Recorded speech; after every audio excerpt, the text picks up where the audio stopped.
Hiking হলো এমন একটি কার্যক্রম যা শরীর ও মন উভয়ের জন্য অত্যন্ত উপকারী। দীর্ঘ হাঁটার মাধ্যমে শরীর সক্রিয় থাকে আর মন হয়ে ওঠে প্রফুল্ল ও প্রশান্ত।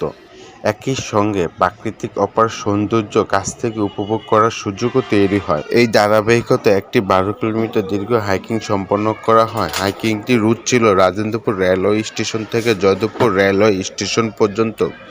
পুরো পথটি রেললাইন ধরে গভীর গজারি বনের ভিতর দিয়ে অতিক্রম করা হয়। এই রেললাইনটির সবচেয়ে বিস্ময়কর দিক হলো এটি প্রায় 180 ডিগ্রি সোজা দীর্ঘ পথ। চলতে চলতে একসময় বন আরো গহীন হয়ে ওঠে। এরপর বন পেরিয়ে চোখ পড়ে বিস্তীর্ণ চিলাইবিড়ি। সেখানে নতুন করে ধান রোপণের কাজ শুরু হয়েছে, যা গ্রামীণ জীবনে এক অভূতপূর্ণ দৃশ্য তুলে ধরে।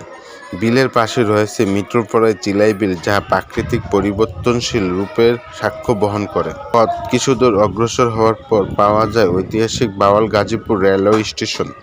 এই স্টেশনটি বিশেষভাবে পরিচিত কারণ এখানে কথাসাহিত্যিক ও নির্মাতা হুমায়ুন আহমেদের একাধিক নাটক ও চলচ্চিত্রের শুটিং হয়েছে।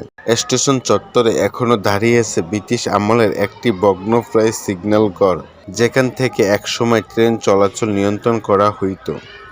এই হাইকিং শুধু শারীরিক পরিশ্রমের মধ্যেই সীমাবদ্ধ ছিল না, বরং প্রাকৃতিক ইতিহাস ও আত্ম অনুভবের এক অনন্য অভিজ্ঞতায় পরিণত হয়েছিল।